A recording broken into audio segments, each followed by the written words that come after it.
नमस्कार दोस्तों, ocean network में आपका स्वागत है। मैं हूं ओमकार चौधरी। लोकसभा चुनाव के नतीजों के बाद एक मीडिया हाउस से बातचीत करते हुए प्रशांत किशोर ने एक पते की बात कही थी। उनका कहना यह था कि सिरे से कई विधानसभा के चुनाव होने जा रहे हैं।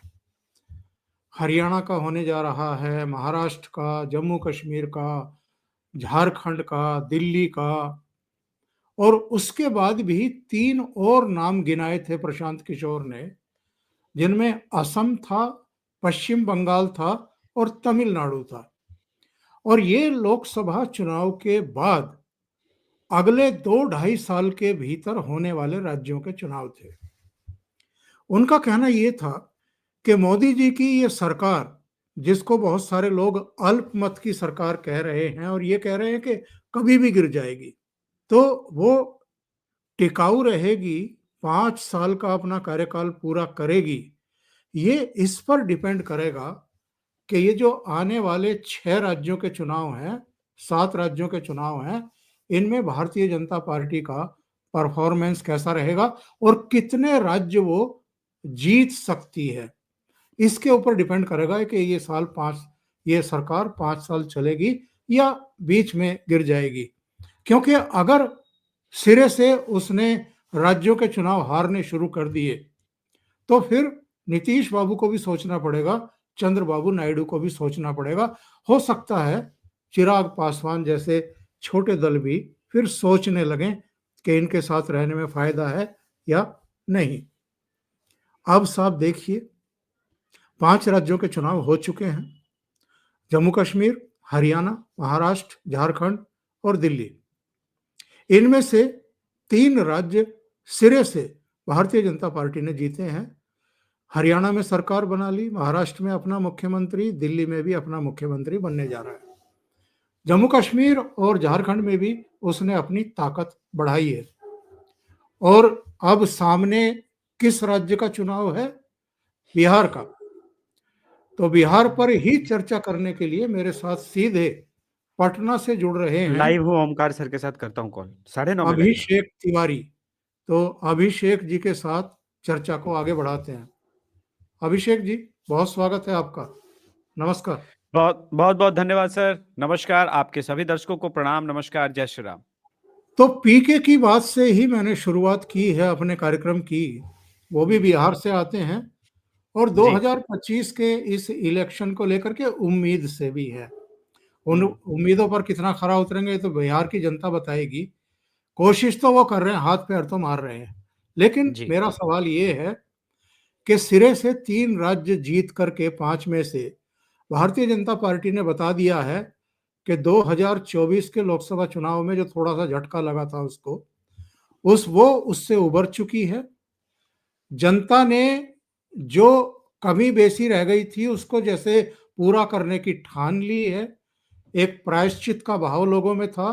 और जो ये जातीय जनगणना की बात करके, आरक्षण की बात करके, संविधान खत्म कर देंगे इसकी बात करके लोगों को भ्रमित करने में, बांटने में कामयाब हो गए थे, ऐसा लगता है अब उसकी भी भरपाई हो चुकी है। लोग एकजुट हो चुके हैं। हिंदुओं की एकजुटता का ही परिणाम है हरियाणा, महाराष्ट्र और दिल्ली में बीजेपी की सरकार बनना। अब बिहार के बारे में आपका क्या आकलन है? जो सूरत हाल इन 3 राज्यों में देखने को मिला है, वो आगे बढ़ेगा बिहार में? ये बिल्कुल बढ़ सकता है, लेकिन बिहार के राजनीति की गंगा में भी बहुत पानी बहना बाकी है 6 महीने में। देखिए, वर्तमान में जो समीकरण है वो थोड़े उलझे हुए हैं। महागठबंधन के पास कांग्रेस है, लेफ्ट है और राजद है, लेकिन इसके अलावे जो एक और नया खिलाड़ी जुड़ा है जिसका नाम मुकेश सहनी है, तो वहां पर 4 पार्टियां हैं। यहां बीजेपी के साथ टेक्निकली कहें तो एक जदयू है जो स्ट्रेंथ वाली है, और एलजेपी लोक जनशक्ति पार्टी पार्टी स्ट्रेंथ वाली है। अ, उपेंद्र कुशवाहा और जीतन राम मांझी कितना वोट ट्रांसफर करा पाते हैं, ये मैंने लोकसभा में भी देखा कि उनके वोट उतने ट्रांसफर हुए नहीं। ये मैं फैक्ट और डेटाबेस पर डेटा का जो मेरे पास लिस्ट है उसके हिसाब से बात कर रहा हूँ। बहरहाल, इस चुनाव में जाति भी चलेगा, फ्रीबीज भी चलेगा, लेकिन 2 एम फैक्टर सबसे अधिक है जो चलेगा। एक एम फैक्टर तो मुसलमान वाला फैक्टर जो महागठबंधन जिसके लिए अपील करेगी। दूसरा एम फैक्टर मोदी जी और नीतीश कुमार जी का बड़ा प्रिय फैक्टर है, वो महिला फैक्टर है। जैसे नीतीश कुमार जी ने शुरू से ही जीविका दीदी चलाई, तो मोदी जी ने लखपति दीदी चलाई। शौचालय दिया तो महिलाओं के नाम पे। अच्छा, तो बिहार सरकार ने शौचालय केंद्र के पैसे में थोड़ा ऐड करके ज्यादा बढ़ा के दिया कि अच्छे से सब कुछ हो जाए। उसी प्रकार से आप देखिए कि महिलाओं के ऊपर फोकस्ड शुरू से ही बिहार की और केंद्र की नीतियां रही। अब इसी में तेजस्वी यादव भी आए हैं जिनने कहा है कि वो 2,500 रुपए महिलाओं के खाते में देंगे। क्या दोनों एक दूसरे के एम फैक्टर में सेंध लगा पाएंगे? तो मुस्लिम फैक्टर तो नहीं बटेगा। बिहार में ऐसी कोई सिचुएशन नहीं। और अब तो नीतीश कुमार जी के साथ चूंकि वक्फ बोर्ड पे जिस प्रकार से खड़े हैं, जाने का कोई मतलब भी वो नहीं जाएंगे। हम भी जानते हैं, आप भी जानते हैं। तो क्या जो नीतीश कुमार जी का सॉलिड महिला वोट बैंक है वो काट पाएंगे? ये तो देखने वाली बात होगी। जैसे जैसे चुनाव प्रोसेस करेगा, हम ग्राउंड पर जाएंगे, वो देखेंगे। लेकिन इसके बीच एक तीसरा खिलाड़ी आया है, और ये तीसरा खिलाड़ी बाई इलेक्शन में, देखिए, लोग अलग अलग दृष्टिकोण से किसी चीज को देखते हैं। प्रशांत किशोर के बाई इलेक्शन चुनाव को मैंने 2 दृष्टिकोण से देखा। बिहार के अंदर कोई एक ऐसी पार्टी जन्मी जो बाई इलेक्शन में लड़ी 4 सीटों पे और 10% मत हासिल किए। सीटों में ट्रांसलेट होना नहीं होना वो सब सेकेंडरी बात है, किंतु 10% वोट शेयर पा जाना ये बहुत बड़ी बात है। लोगों को पता नहीं होगा। यूजुअली नीतीश कुमार जी का 2020 वाले विधानसभा में 18% के आसपास वोट शेयर था, जबकि अलायंस में लड़े थे और 110 से ऊपर सीटों पर लड़े थे। तो ऐसी कोई बात नहीं है कि सिरे से आप प्रशांत किशोर और उनकी टीम जो आईपैक है, जिस प्रकार के रणनीतिकार है, उसमें एकदम से खारिज कर सकते हैं। अभी रिसेंटली में एक आपने भी देखा होगा, हमने उस पे शो भी किया था, बीपीएससी का मुद्दा उठा, जिस पर से काफी सरकार भी बैकफुट पे रही। चिराग पासवान को भी स्टेटमेंट देना पड़ा। लेकिन अभी भी री एग्जाम को लेकर के अभी भी प्रोटेस्ट चल रहा है। ठीक है, न्यूज में नहीं है, क्योंकि दिल्ली इलेक्शन से लेकर के कई बड़ी बड़ी चीजें हैं, कुंभ कवर कर रहा है, किंतु ये धीरे धीरे रोष और इंपैक्ट क्रिएट कर सकता है अगर मोदी जी ने इस पर ध्यान नहीं दिया। तो मैं मानता हूं कि बीजेपी के पास बिहार में कोई बड़ा मास लीडर है नहीं। नीतीश कुमार बुजुर्ग हो चुके हैं, और एकमात्र जो बिहार के अंदर एक्सेप्टेबल नेता है एनडीए के अंदर, जो युवा भी है डायनेमिक में, वो चिराग पासवान। और उसकी एक्सेप्टेबिलिटी है अक्रॉस कास्ट लाइन। सभी आप देखेंगे तो हर कास्ट लाइन में वो एक्सेप्टेबल है। काम भी किया। अभी रिसेंटली अपने काम का भी लेखा जोखा दे रहे थे। बिहार में बजट सैंक्शन हुआ तो उनके बहुत सारे प्रोजेक्ट भी, बड़े बड़े प्रोजेक्ट और इन्वेस्टमेंट वो लेकर के आए। अब दूसरी तरफ देखते हैं। दूसरी तरफ एक तो मुकेश सहनी है, जो नवरात्रि में मछली खाते हुए नजर आए हेलीकॉप्टर में तेजस्वी यादव के साथ। अब कांग्रेस इस वक्त पेच में है। उसका कारण है तेजस्वी यादव कांग्रेस को अधिक सीटें नहीं दे सकते। इसीलिए मैंने कहा कि गंगा में पानी बहना बहुत बाकी है। क्या कांग्रेस रेडी है 25 सीट पर चुनाव लड़ने के लिए? क्योंकि पिछली बार 70 सीटों पर चुनाव लड़ी थी। अब 25 सीटें यहां लेंगी। एक नया पार्टनर भी ऐड हुआ है, और लेफ्ट इस बार ज्यादा डिमांड कर रही है, क्योंकि वो कम सीटें लड़के भी 17 सीट जीतने में कामयाब हुई थी, तो इस बार वो 40 मांग रही है। तो महागठबंधन को मेंटेन करना सबसे पहला तो चैलेंज है कि ये मेंटेन रहेगा कि नहीं। कहीं ऐसा ना हो कि लास्ट मोमेंट पे कांग्रेस बोले कि ठीक है, फिर हम पूरा चुनाव अकेले लड़ेंगे। क्योंकि पप्पू यादव जो कांग्रेस के, वैसे तो कांग्रेस में नहीं थे, बाद में, लेकिन अभी तो कांग्रेस में फिर से, जब निर्दलीय चुनाव जीते तो कांग्रेस की सीट पर नहीं जीते थे। उनका मानना है कि कांग्रेस को वो रिवाइव करा सकते हैं। और कांग्रेस ने अभी रिसेंटली कहा कि हम 2 डिप्टी सीएम। इसके अलावा अभी जो कुछ दिन पहले राहुल गांधी जब गए थे बिहार में, तो तेजस्वी यादव के लिए बड़ा असहज होने वाला बयान दिया। उन्होंने कहा कि जो जातीय जनगणना हुई है ओमकार सर, वो पूरी तरह से फेक है। अब ये बात राहुल गांधी जी को याद थी या नहीं थी कि जब वो सरकार में थे, ये जातीय जनगणना हो रहा था, उनके 2 मंत्री थे, राजद का डिप्टी सीएम था और ये सारा राजद और जदयू के देखरेख में और कांग्रेस के देखरेख में हुआ था।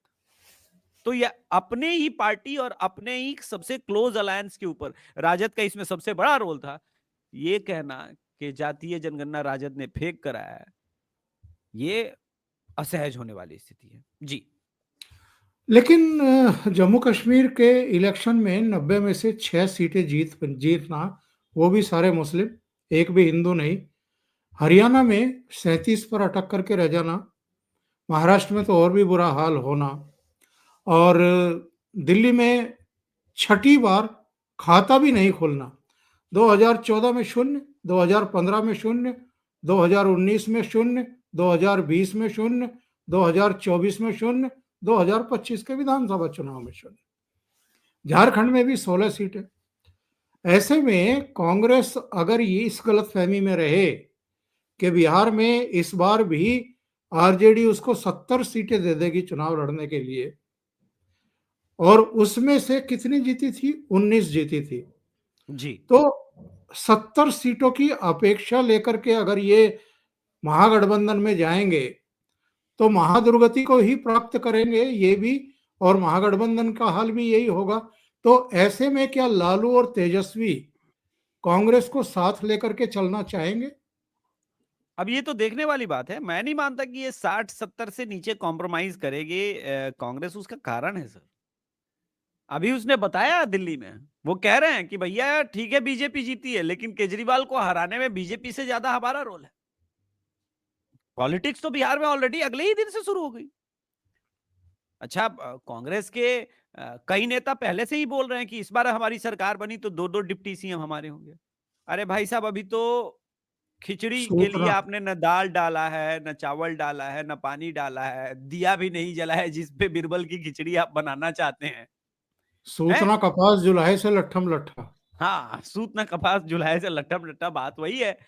तो ये जो स्थिति है, ये असहज करने वाली स्थिति है। और राजद, और देखिए इस बार तेजस्वी यादव, मुझे नहीं लगता कि वो कॉम्प्रोमाइज करेंगे और इतनी सीटें वो देंगे, इसलिए क्योंकि राजद के अंदर एक आम चर्चा है कि ऐसा है, पिछली बार अगर हम कांग्रेस को 70 के बजाय 40 देते और 30 सीट पे हम लड़ते तो हम अकेले बहुमत के पास होते और हमें नीतीश कुमार की भी आवश्यकता कभी नहीं पड़ती।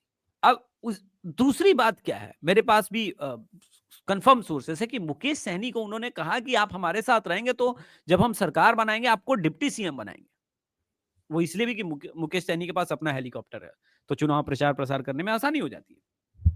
अपना हेलीकॉप्टर किसी के पास भी होना नेता के पास बड़ी बात है। खैर, दूसरी बात, मुकेश सहनी का जो परंपरागत रूप से वोट शेयर है वो एनडीए का वोट शेयर। मल्लाह समाज परंपरागत रूप से एंटी राजद रहा है बिहार में और काफी लंबे समय तक नीतीश कुमार और बीजेपी को वोट किया। और इस लोकसभा में भी तमाम प्रयासों के बावजूद, हालांकि मल्लाह समाज के कुछ वोट कटे, डेंट भी लगा, लेकिन फिर भी मल्लाह समाज ने बाई एंड लार्ज बीजेपी को वोट किया, मोदी जी को वोट किया। इसीलिए मैंने कहा कि गंगा में पानी बहुत बहना है। दूसरी बात, अब इसमें एक फैक्टर है, जिस प्रकार से मुसलमानों के अंदर और सवर्णों के अंदर, हिंदू में सवर्ण, मैं तो हिंदू ही कहता हूं लेकिन सबको, लेकिन जो कि कास्ट अर्थमेटिक है बिहार में, इसलिए मैं बात करना पड़ेगा। अगर आप पूरा शाहाबाद का इस वक्त का बेल्ट देखें तो इसमें एक सेगमेंट है जो प्रशांत किशोर की तरफ मूव कर रहा है। दूसरी तरफ अगर सीमांचल देखें तो वो भी मुसलमान, और कम उम्र के भी मुसलमान, वो शिफ्ट करते हुए नजर आ रहे हैं प्रशांत किशोर की तरफ। यही नहीं, कई यादव समाज से भी नेता और दलित समाज के भी लोग के मुंह से प्रशांत किशोर की चर्चा तो शुरू हो गई है। अब ये कितना वोट किसको डेंट करेंगे, इसकी कहानी हम जुलाई अगस्त से पहले समझ नहीं पाएंगे, क्योंकि जब मैं अभी अप्रैल से ग्राउंड पे निकलूंगा, इतना पहले निकलने का कोई फायदा भी नहीं है, क्योंकि लोग यूजुअली फीडबैक देंगे तो वो वही लोग देंगे जिनका मन पहले से पार्टी के हिसाब से है। लेकिन जो फ्लोटिंग वोटर है, वो आखिरी के 3 महीने में मूड बदलने लगता है और बातचीत उनकी होने लगती है। तो उस समय तो बात करेंगे तो एक रिजल्ट और उसका आउटकम आएगा। ऐसे तो आउटकम नहीं आना। अच्छा, इसमें एक एक पॉइंट और ऐड करना रह गया है ओमकार सर। देखिए, जी, प्रशांत किशोर जिस राह पर जा रहे हैं, मुझे दिल्ली इलेक्शन 2013 याद आता है। केजरीवाल आए थे अभूतपूर्व वादों के साथ, और वो वादे जिनका कोई बेसिक सर पैर नहीं था। जैसे कि हम ये कर देंगे, वो कर देंगे। ये भी कह रहे हैं कि हम छपरा में खुलवा देंगे, सबको 15-15 हजार की नौकरी दिलवा देंगे। ऐसा कोई मैकेनिज्म है नहीं कि रातों रात यहां पर फैक्ट्रियां खुल जाएंगी और अगले 1, 2, 3 साल में भी, मैं कह रहा हूं 2028 तक भी, सारे जो बिहारी जो प्रवासी हैं, जो अलग अलग स्टेट्स में गए हैं, उनको यहां पे 15,000 रुपए के आसपास का आप नौकरी दे देंगे। उसका एक मूल भूत कारण है सर, बिहार का लेबर स्किल्ड लेबर नहीं है। अब जब स्किल्ड लेबर नहीं है, तो आप किस बेसिस पे ये कर रहे हैं?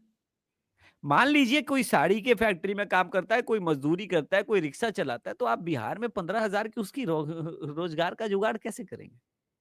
मैं वो बात कर रहा हूं जो प्रैक्टिकल है।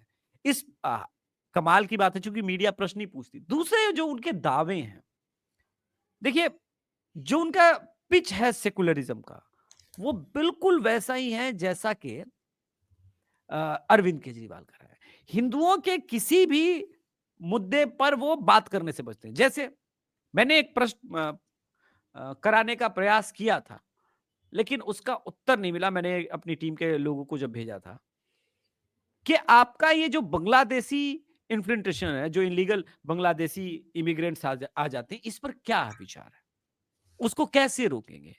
या बिहार के अंदर जो ऑलरेडी इलीगल माइग्रेंट्स आ गए हैं, मुसलमान आ गए हैं, जो बांग्लादेशी मुसलमान हैं, उनको आप कैसे निकालें?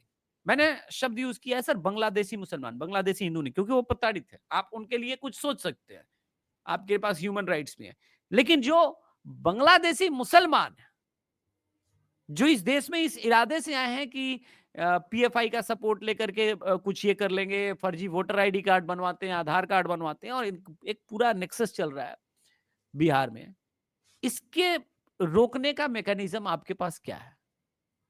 तो इस पर उन्होंने कोई अभी तक आधिकारिक पुष्टि नहीं की, के पास कोई रोड मैप है कि नहीं।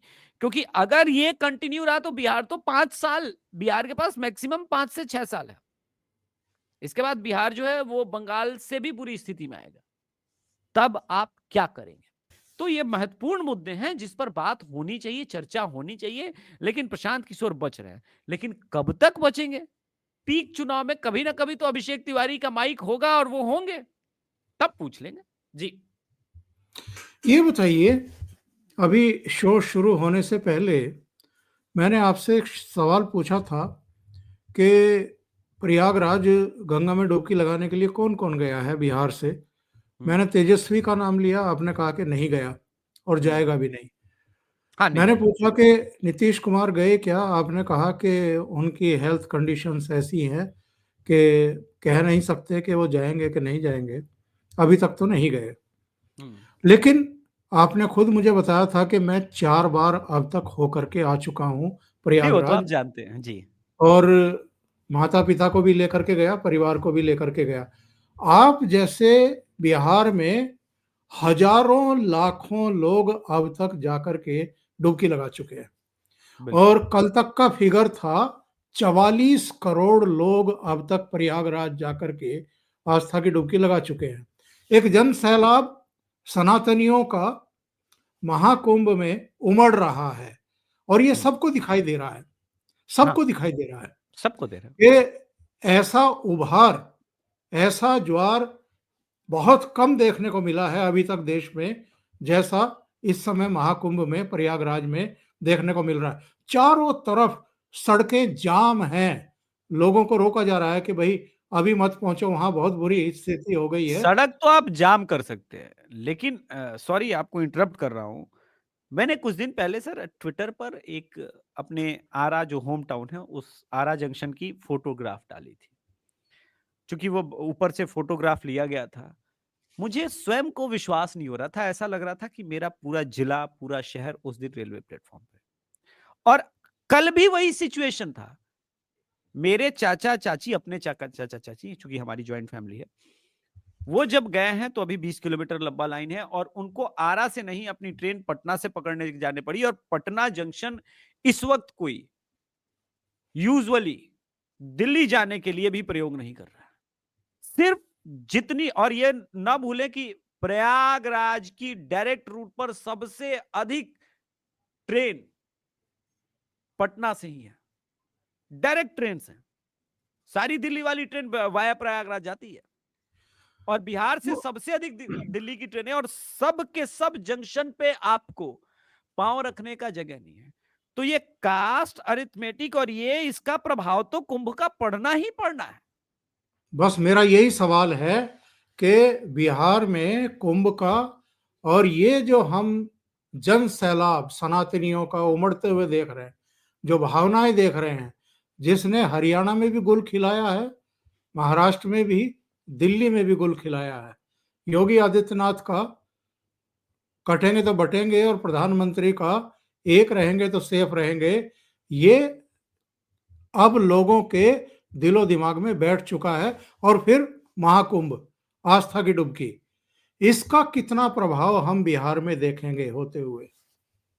देखिए, इस कुंभ का प्रभाव, ग्रेविटी बहुत व्यापक है और अभी इसका आकलन करना बहुत बहुत सतही बात हो जाएगा सर। क्योंकि मैं जितनी बार प्रयागराज गया हूं और अलग-अलग लोगों से मिला हूं, तमाम प्रोपेगेंडा के बावजूद लोग संतुष्ट नजर आते हैं। सनातन के प्रति एक जो भाव है वो बदला है। तो बिहार में इसका प्रभाव नहीं होगा, पहली बात ये तो असंभव है क्योंकि सनातन की बात तो हुई रही है। दूसरी बात, लोग उनको भी देखेंगे कि किस नेता का इस पूरे कुंभ को लेकर के क्या व्यवहार रहा है। जैसे कांग्रेस पार्टी बिहार में गाली सुन रही है इसको लेकर के। ऑलरेडी खड़गे जी ने वो बयान दे दिया। ये बात और है कि कर्नाटका के ही डिप्टी सीएम डी के शिव कुमार गंगा में डुबकी लगाया है, पैसा शायद कम वम हो गया होगा।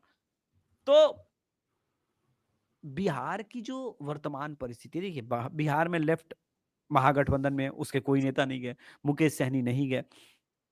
एनडीए के नेता ऑलरेडी जा रहे हैं और लगातार जा रहे हैं, सब गए हैं। इसके अलावा जितने लोग हैं, जितने वो जाके जब यहां पर वापस आ रहे हैं तो कह रहे हैं एक मुख्यमंत्री योगी आदित्यनाथ हो। अब मैं खुद भी उनमें से हूं जो मैं मानता हूं कि बिहार को योगी आदित्यनाथ जैसे एडमिनिस्ट्रेटर की बहुत आवश्यकता है। बिहार के पोटेंशियल का सदुपयोग अगर कोई करा सकता है तो योगी आदित्यनाथ जी। लेकिन मैं जानता हूं कि यूपी में भी उतनी ही आवश्यकता है अगले 5-7 सालों तक, क्योंकि सब गलती से भी कुछ यूपी में गलत हुआ तो सारा किया धरा ये 6 महीने के अंदर बर्बाद कर देंगे। तो अब यहां पर यह है कि बीजेपी का रोल इंपॉर्टेंट होता है, मोदी जी का और अमित शाह जी का और संघ का रोल इंपॉर्टेंट है। अच्छा, मैं बता दूं कि बिहार के बारे में लोग कम समझते हैं, लेकिन मध्य प्रदेश और महाराष्ट्र को छोड़ दें तो बिहार में संघ की पकड़ बहुत कम, बहुत स्ट्रांग है। आप तो खैर जानते होंगे, लेकिन यूपी के तर्ज पे है। इनफैक्ट यूपी से कम नहीं होगा, ज्यादा हो सकता है। तो यहां पर संघ की पकड़ है और उसका प्रभाव आपको इस लोकसभा चुनाव में भी दिखा था, जब हर जगह ये सो कॉल्ड नाराजगी और ये सारी चीजें नजर आई। यहां पर वो समझाने बुझाने में कामयाब हो गए कि कैसे रामद्रोही हो, अभी वोट कर दोगे मोदी जी के अगेंस्ट में, और लोगों ने नहीं छोड़ा साथ। विपरीत परिस्थितियों में, और यहां पर ज्यादा स्ट्रांग थी अगर टेक्निकली अलायंस देखा जाए कि अखिलेश यादव और कांग्रेस वाला अलायंस ज्यादा मजबूत था या यहाँ का लेफ्ट प्लस मुकेश सहनी और इसके अलावा अगर आप देखिए तो राजद और कांग्रेस, तो अलायंस यहाँ पे ज्यादा मजबूत था। लेकिन फिर भी यहाँ पर पूरी एनडीए निखर के आई। तो इतना आसान नहीं है, लेकिन पूरे चुनाव को जीतने के लिए हमको एक दो चीजें समझना पड़ेगा कि हाँ, जो हमारा लोकसभा में वोट शेयर रहा है उसको मेंटेन करना पड़ेगा। और लोकसभा और विधानसभा में एक अंतर है। लोकसभा में मोदी जी के नाम पे पड़ा था वोट, यहां पर नीतीश कुमार जी के नाम पे पड़ेगा। जी। ये बताइए, अभी आपने कहा था कि नीतीश जी की सेहत जो है वो उनको प्रयागराज जाने की अनुमति नहीं देती। हमने देखा है कि कई अवसरों पर जब एनडीए के मुख्यमंत्रियों की बैठक पिछले दिनों चंडीगढ़ में हुई थी, नायब सैनिक के शपथ समारोह के बाद, तो भी नीतीश बाबू नहीं जा पाए थे नहीं। और कुछ दूसरे मौकों पर भी वो जा नहीं पाए हैं। तो प्रयागराज भी नहीं जा पा रहे हैं क्योंकि सेहत इजाज़त नहीं दे रही है। ऐसे में क्या समय आ गया है? 15 राज्यों में ऑलरेडी भारतीय जनता पार्टी का इंडिपेंडेंटली मुख्यमंत्री है। 15 राज्यों में इस समय मुख्यमंत्री हैं। 15वां राज्य मतलब दिल्ली होगा और 6 राज्यों में 7 राज्यों में एनडीए के मुख्यमंत्री हैं। तो क्या अब वो समय आ गया है जब बिहार में भी भारतीय जनता पार्टी का मुख्यमंत्री दिखाई दे सकता है? आसान नहीं है सर। इसका कारण है, एक तो अभी आप नीतीश कुमार जी को नाराज करने का रिस्क नहीं लेंगे।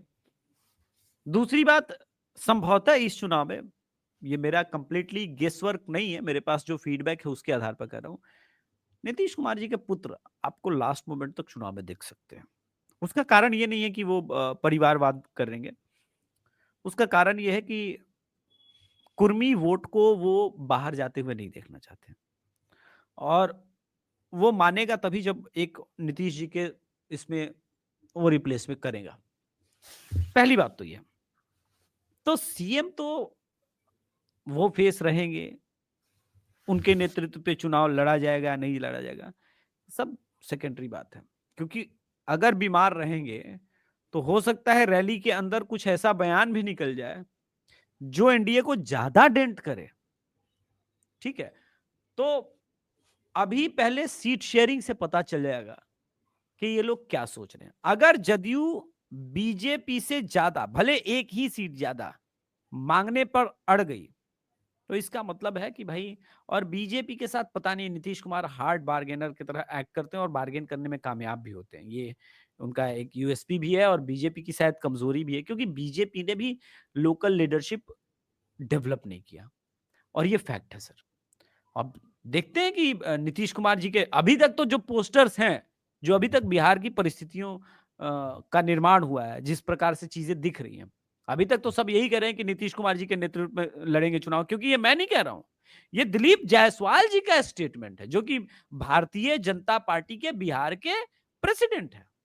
तो अगर बिहार का बीजेपी का प्रेसिडेंट कह रहा है कि हम नीतीश जी के नेतृत्व में चुनाव लड़ने जाएंगे, तो फिर इससे बड़ा मैं क्या सोर्स दे सकता हूं? जी, ऑन रिकॉर्ड स्टेटमेंट। बहुत बहुत धन्यवाद अभिषेक जी, ओशियन नेटवर्क के लिए समय निकालने के लिए और महत्वपूर्ण मुद्दों पर चर्चा करने के लिए। Thank you so much. नमस्कार। Thank you sir.